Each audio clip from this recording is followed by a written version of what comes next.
ভালো হবো। গুণীজন পেশাজীবী বুদ্ধিজীবী মহলের সাথে সবসময় সমন্বয় করতে হবে।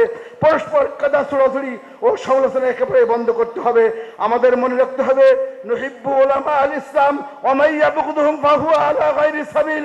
মুসলিম উম্মাহর সকল আলেমগণকে আমরা পছন্দ করব।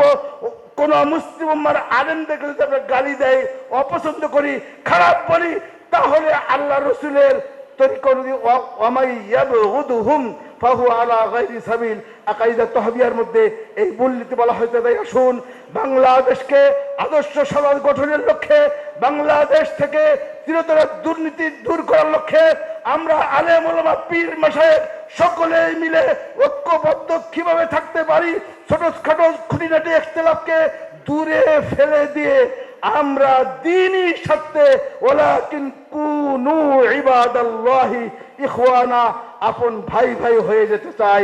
আল্লাহ রাব্বুল আলামিন আমাদেরকে তৌফিক দান করুন।